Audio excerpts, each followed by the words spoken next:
नमस्कार दोस्तों। चलिए हम कुछ ऑब्जेक्टिव क्वेश्चंस को देखते हैं। और ऑब्जेक्टिव क्वेश्चंस कहाँ से?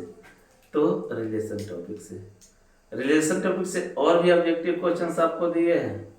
आप समझे भी हैं, अच्छा से समझे हैं। प्रयास कीजिए कि और भी समझें, और आपके लिए कुछ क्वेश्चंस लेकर के आए हैं। चलिए एक एक करके सीख लेते हैं क्वेश्चंस को, ठीक है?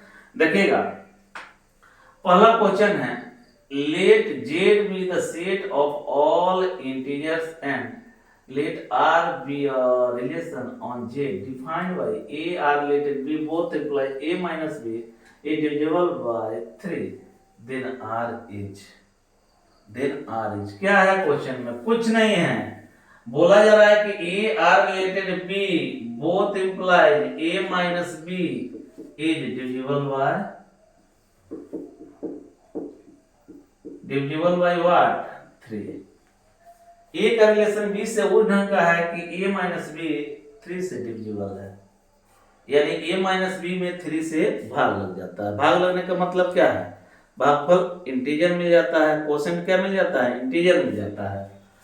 इस स्टेटमेंट का मतलब हुआ ना कि A minus B by 3 equal to कुछ न कुछ इंटीजर। इंटीजर को अगर हम के कहते हैं तो A minus B by 3 equal to K, यानी a minus B equal to 3k। का मतलब क्या समझे कि a का रिलेशन b से उस ढंग का है कि a minus B equal to 3k है। a का रिलेशन b से उस ढंग का कि a minus B equal to 3k। अब हम देखते हैं अपने मन से a माइनस a कितना है, तो a minus a 0, a minus a कितना होगा? 0, या a minus a by 3 equal to हम कहेंगे तो कितना आएगा? 0। 0 क्या है? इंटीजर है। 0 क्या है? इंटीजर है। यहां भी आप क्या देख रहे हैं? a minus B by 3 equal to K, integer है। यहां भी इंटीजर। यहां a का रिलेशन b से, तो यहां a का रिलेशन a से। a का रिलेशन किस से? a से। For all a belongs to given set. Given set means what? z। अगर ऐसा है तो रिफ्लेक्सिव है। ऐसा है तो क्या है? रिफ्लेक्सिव है। आप समझ रहे हैं?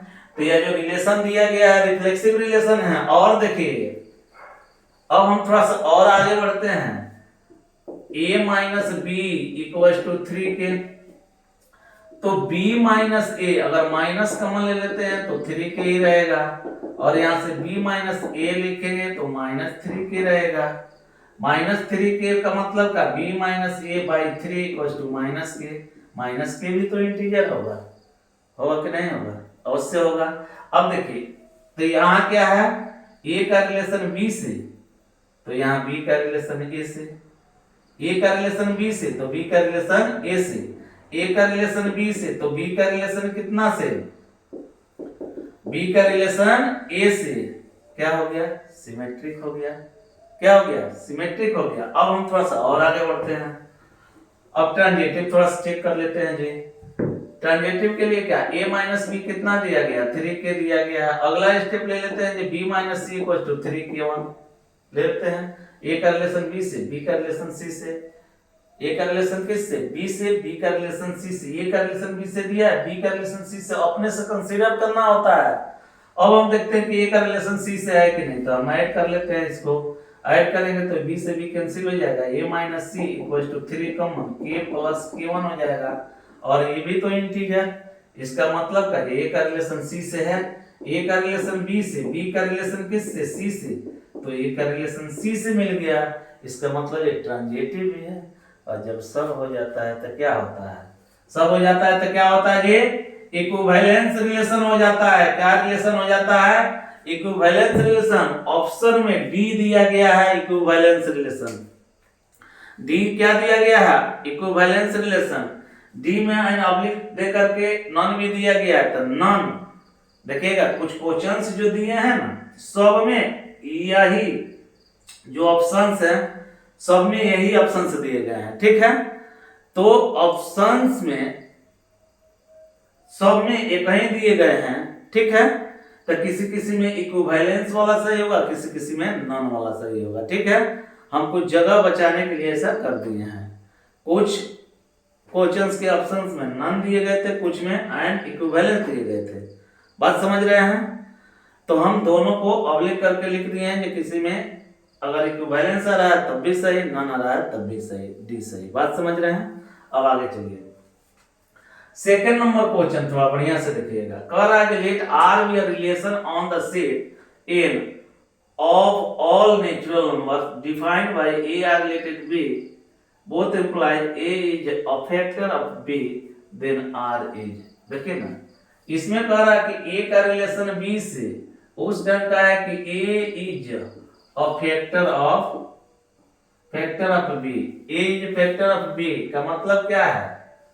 b का फैक्टर है, इसका मतलब है कि b equals to a into K है। b इक्वल्स टू कितना है? a into K. a b का फैक्टर है, मतलब b को a डिवाइड कर देता है। जब b को a डिवाइड कर देगा तो कोई ना कोई कांस्टेंट, कोई ना कोई इंटीजर मिलेगा। तो इंटीजर मिलेगा, क्वोशिएंट की जगह पर हम k लिख दिए, इधर आएगा तो कितना हो जाएगा? a के। मतलब क्या है? a का रिलेशन b से किस ढंग का है कि b इक्वल्स टू ए के है। ठीक है, अब देखिए b इक्वल्स टू ए के, हम अगर a इक्वल्स टू ए के लिख दें तो a इक्वल्स टू ए के तभी होगा जब k 1 होगा, और 1 भी क्या है? इंटीजर है। 1 क्या है? इंटीजर है। इसका मतलब अगर यहाँ पे a का रिलेशन b से है तो यहाँ a का रिलेशन a से है। a का रिलेशन a से for all a belongs to given set. Given set क्या है? नेचुरल नंबर का। गिवन सेट क्या है? नेचुरल नंबर का। यहाँ पे गिवन सेट क्या है? नेचुरल नंबर का। बात समझ रहे हैं? यहाँ के भी नेचुरल नंबर ही होगा, क्योंकि नेचुरल नंबर के सेट पे हम लोग काम कर रहे हैं। अब देखिएगा, तो ये का रिलेशन ये से for all A belongs to natural number का मतलब है कि यह जो रिलेशन दिया गया है रिफ्लेक्सिव रिलेशन है। कैसा रिलेशन है? रिफ्लेक्सिव रिलेशन है। ठीक है, फिर अब आगे चल के देखते हैं कि सिमेट्रिक है कि नहीं। अब देखिए ना, b इक्वल्स टू ए के दिया गया है तो हम इसके बाद a इक्वल्स टू b के नहीं लिख सकते, ये संभव ही नहीं है। हम a इक्वल्स टू लिखेंगे तो b बाई के लिखेंगे, ना कि b के लिखेंगे। यानी a का रिलेशन b से है तो b का रिलेशन a से नहीं है, मतलब सिमेट्रिक नहीं है। बात समझ रहे हैं? रिफ्लेक्सिव है, सिमेट्रिक नहीं है। अब b इक्वल्स टू a के दे दिया गया और c इक्वल्स टू b के दे दिया गया। अब हम क्या करते हैं, दोनों में इंटू कर लेते हैं। तो bc equals to a K into b के, b से b कैंसिल हो गया। c equals to a k into K भी इंटीजर है, का मतलब ये अब a का रिलेशन c से है तो a का b से और b का c से, इसके बाद हमको a का c से मिल गया, मतलब ट्रांजिटिव है। तो रिफ्लेक्सिव है और क्या है? ट्रांजिटिव है, सिमेट्रिक नहीं है। ऑप्शन आप देख लीजिए कौन सा ऑप्शन होगा। रिफ्लेक्सिव है और क्या है? ट्रांजिटिव है, बट सिमेट्रिक नहीं है। तो बी ऑप्शन सही हो जाएगा। समझ में आया?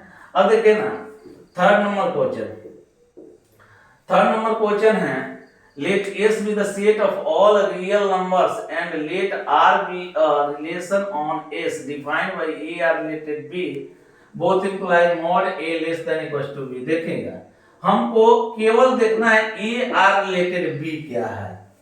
ए आर रिलेटेड बी क्या है? अगर इसको लेकर के आप चलते हैं तो आपसे क्वेश्चन बनेंगे। किस सेट पर दिया गया है? तो सेट क्या दिया गया है? रियल नंबर का सेट है, लेकिन उसका नाम क्या दिया गया है? एस दिया गया है। रियल नंबर का सेट है लेकिन नाम क्या दिया गया है? एस दिया गया है। देखिएगा, पूछा जा रहा है कि फिर रिफ्लेक्सिव सिमेट्रिक ट्रांजिटिव में क्या है नहीं है। आप क्या देखेंगे? ए का रिलेशन बी से उस ढंग का कि मॉड ए लेस देन है B, mod A less then है बी।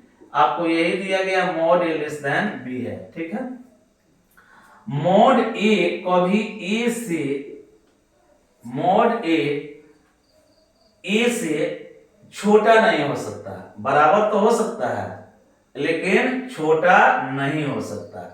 लेकिन निगेटिव अगर कोई वैल्यू रखे तो उस केस में बराबर भी नहीं हो सकता। निगेटिव अगर कोई हम रियल नंबर लें तो उस केस में बराबर नहीं हो सकता। यानी प्रत्येक वैल्यू के लिए वैल्यू सही नहीं है, मतलब ए का रिलेशन ए से नहीं है, का मतलब है कि यह रिफ्लेक्सिव रिलेशन नहीं होगा। यह कौन रिलेशन नहीं होगा? रिफ्लेक्सिव रिलेशन नहीं होगा। अब आते हैं सिमेट्रिक, देखते हैं। Mod A less then B है तो ए का रिलेशन बी से है।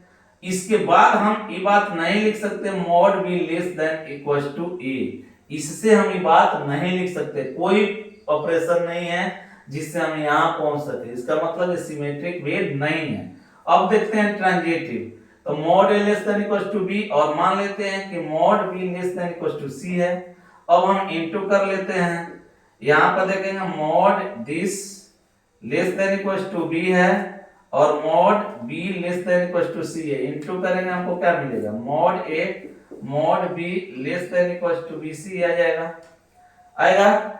अब इसको देखिए पॉजिटिव वैल्यू के लिए अगर बात करते हैं तो ये और ये दोनों मिलके कैंसिल होगा, यानी mod A less than equal to C होगा। ऐसे भी आप देख रहे हैं कि मॉड ए अगर बी से छोटा है और मॉड बी सी से छोटा है तो सी सबसे बड़ा वैल्यू होगा, यानी मॉड ए सी से छोटा होगा। और जब छोटा होगा तो क्या होगा, ट्रांजिटिव होगा, क्योंकि ये का रिलेशन बी से, बी का रिलेशन सी से, तो ए का रिलेशन सी से भी हमको मिल रहा है। ठीक है, ए का रिलेशन किससे मिल रहा है, सी से मिल रहा है। तो देखिएगा इस तरह से हम लोग अलग अलग जो भी क्वेश्चंस लिखे गए हैं उसको हम लोग सॉल्व कर लेंगे। ठीक है, कहीं से कोई दिक्कत नहीं होगा, केवल हमको रिलेशन पकड़ना है कि रिलेशन किस तरह से दिया गया है, रिलेशन किस तरह से दिया गया है। रिफ्लेक्सिव सिमेट्रिक ट्रांजिटिव का प्रॉपर्टी जानना है और आगे क्वेश्चन को सॉल्व करते जाना है। ठीक है, तो फिर मिलते हैं नेक्स्ट वीडियो में, तब तक के लिए that's all, thank you very much.